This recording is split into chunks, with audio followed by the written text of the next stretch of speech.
visible need to put people out in the field as demonstrators and teachers. We made our preparations carefully because we didn't want any backfires. We knew that a big portion of what was going to be achieved would be to go in and introduce ourselves and our activity to the local civic officials and to get their blessing and their cooperation in producing that first-time event. Wally Parks and I became great friends. I become really interested in the program that he had started, and he asked me if I would serve on the board of directors of National Hot Rod Association. I agreed to. And one of the board meetings one evening, well, everybody looked at me and said, well, you know, why don't you quit the police department and spread the gospel, if you will. So in fit of wanting to do something different, I agreed to come with National, be their first national field director. Peterson let Wally set up this National Hot Rod Association thing, and Wally was the editor of Hot Rod, and at the same time was the guiding light and operator of NHRA, and it was sort of like one hand washed the other in that anything NHRA did was newsworthy in Hot Rod, and NHRA needed help and some backing, so Peterson provided that. And it worked out very well for all parties concerned. And here I was photo editor of Hot Rod, so I guess I was it. I was probably the only guy that was willing to take this trip, too. I was actually announcing races in Colton, and they had a prelim to the Madera California State Championship, I think it was, way back when. And unbeknownst to me, I'm up there and we had a roadster come off the line, get sideways, and come within about 6 inches of the announcing stand, which was typically in those days 3 sections of paint scaffolding with 2x12 boards, and you're sitting up there. And when they hit that, you come down hard. So I am, in addition to praying that he doesn't hit it, I'm talking about all the good things that are happening, and unbeknownst to me, both Wally Parks and Bud Coons were there, and they immediately came up to announce the thing, and they suggested that they could use me. The pay wasn't good, but there would be 3 other guys in the same boat, and we would go out and campaign to correct a lot of the errors and a lot of the misnomers and a lot of the bad reputation that hot rods had. And I jumped at the opportunity. First year Safety Safari was 54. We had started a lot of NHRA things prior to that, but the Safety Safari first year was 54. Wally wanted me to go on the thing, and I said I couldn't. But after the Safety Safari started, it started with Chick Cannon and Eric Rickman and Bud Coons and Bud Evans. And anyway, very successful. Everywhere they went, there was nothing but crowds of people. The whole country was dying for this Hot Rod Association thing. The big safari was the 55 safari, and it was like 4.5 months, 40,000 miles of eating, drinking, sleeping, riding side by side, and listening to, after about 30 days, listening to all the same stories that everybody has to tell as this caravan consisting of the station wagon and a house trailer proceeded across the Kansas prairie. The crew that I had with me were very well versed in the vehicles, the racing equipment, and in the safety. And their job was then to help instruct the local car clubs to inspect the car, show them how to do it. Of course, we had a good, healthy set of timing equipment, PA system, scaled. We had everything to run a strip like this.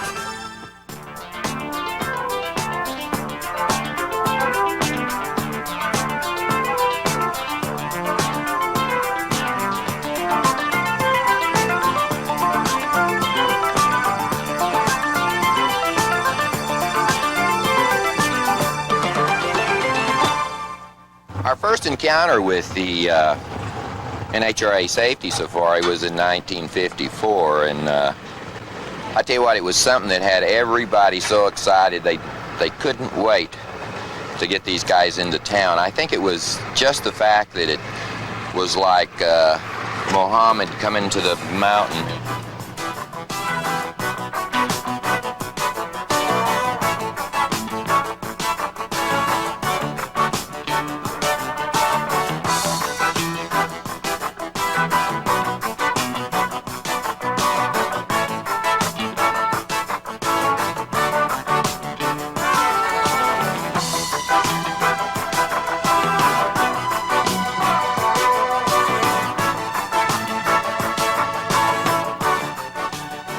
My job at that time was to go to the local police departments. If a car club in East Overcoat, Nevada, for instance, couldn't get next to the police department to get them to work with them, get them to recognize what they wanted, my job was to go in as a law enforcement officer, take the FBI bulletins with me, etc., and sit down with them and explain how the program. Get them to sit across the table first, and then eventually side by side to bring about the development of safety. Each event, we had to, of course, shoot pictures and cover the event and shoot what happened and the cars running and the cars that won and the people that won, trophy presentations. Every night in the motel, I had to sit and write up a sort of a diary of what happened each day and various events. And then we would mail this stuff back in. We would have the race on Sunday, and Monday morning I'm at the post office mailing all the film back and the notes and things so that they could make the next issue of the magazine. Chick Cannon had been a member of a car club down near San Diego, California for years, and had raced cars and roadsters, and although he looked like a teenager, was very efficient from the technical standpoint. So we selected him to go along because he was available and enthusiastic, and so he primarily was in charge of the tech inspections, instructions on tech inspection, and then maintaining the records of the event to report back. Now, if you can imagine, these guys were anxious for these events. And we would start at 5 o'clock in the morning, and they're ready to run at 5 o'clock in the morning. Believe me, they're ready to run. And you could look from the announcing stand, I mean, from the 3 or 4 sections of paint scaffolding, you could look out for 6 blocks and see nothing but stalkers all lined up. And this was in the days when participation was the key to drag racing. Participation, I mean, guys actually running down that strip. We didn't have a bunch of spectators. As a matter of fact, one of my jobs was to talk these people into coming out and getting in line. What we were trying to do is give them a place to express their whatever. And that's what we did. The safari was active 3 years and had most of the same crew in all 3 years, and probably was one of the most productive achievements that NHRA has put together.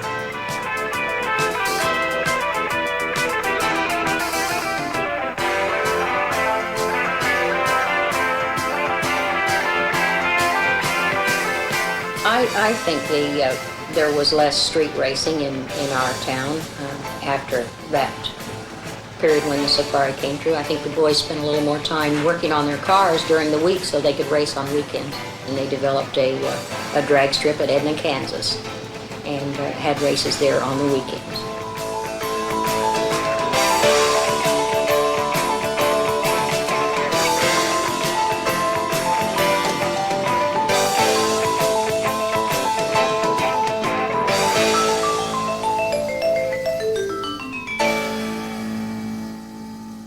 The starter was part of the big production, part of the big show. He was, along with the 2 race cars that were at the starting line ready to race, he was the other presence there. And with his flags and with his antics, he certainly added a great deal to the show.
Joe Gutierrez was our first official starter. We had different starters over the years, but Joe seemed to have the most color. He came along in 1958 at the U.S. Nationals. At that time was at Oklahoma City. He went to Detroit for 2 years in 1959 and 60, and then here in Indianapolis Raceway Park in 61. He did quite a job. He was one of the real colorful guys that we had out there. They had a contest, which I think they held, I don't recall if it was Kansas City or Oklahoma City. They had a contest for starters who they wanted to pick for the national starter to work with NHRA. And I participated in that. Well, I came in, I think it was second place. That's how I started with the National Hot Rod Association. You had to have timing, and speed was very important. You had to have the consideration of the drivers. The important thing was to make sure that neither one got the jump on the other. And I had different ways, walking, hiding it behind my back. I'd pretend like I'd be looking down the strip, which we had to make sure it was safe. And I'd be looking back at the strip, and the flag would go up. See, so they never knew exactly when that flag was going to come up. But the rule was, when that flag was up, that meant go. So that's more or less how I you more or less had to try to trick them. That's why I always wore dark glasses and long sleeves. On my shirts, I wore red and with white pants. So yes, it was a showmanship. Wally Parks and I had talked, and that's the reason why we also had the person that would help me as far as lining up the car. He was dressed in an Indian outfit with his feathers and everything, and he was always jumping around and everything, and this was for the showmanship for the crowd. And my particular case, it would have to be the way I knelt, the way I would fall on my knees, the way I jump up in the air. When I jumped up in the air, I didn't just jump up straight. I tried to make it as much of a pose for the fans. So I always kind of had an arch all the way to the back. Some of the pictures I've seen, I didn't think that was possible. I was doing that, but I guess I was. But very seldom did I really get involved in any big, heavy arguments or anything regarding a bad start or anything like that. I had a few, but heck, who didn't? It was flags. Right, the change from the old flag starter to the electronic countdown starter, the Christmas tree, was probably one of the biggest single changes in drag racing history. In the old days, the flag starter would get out there with a green flag and a red flag. He'd flag them off with the green, and if somebody jumped a little bit early, got an early advantage, he was a little bit reluctant to throw that red flag. So not all the races seemed to be completely fair. So we came along with this electronic countdown starter that has a lot of photocells and tells us exactly, precisely if they're leaving on time and right together and so on. And this came along in 1962.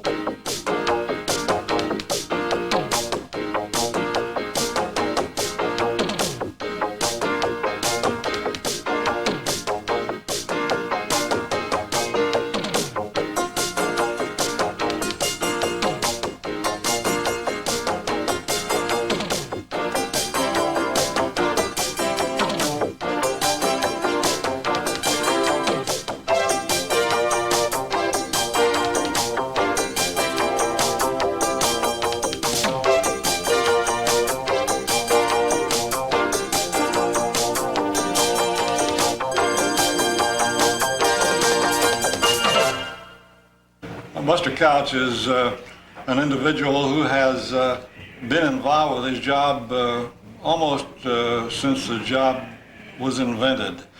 He started out right at the beginning of the electronic Christmas tree and took the job so seriously that I think that we've talked about having replicas made to put out on the starting line just to give the racers confidence. But every one of the racers who comes up is certainly much more at ease in the driver's seat when he looks up and sees that Buster Couch is there paying attention to what's going on. Buster Couch came to attend his first national event. He hitched a ride there with some others and got in early because they were running their car. And with nothing to do, he came up and volunteered to help out if there's anything that we could use him for. Wally Parks and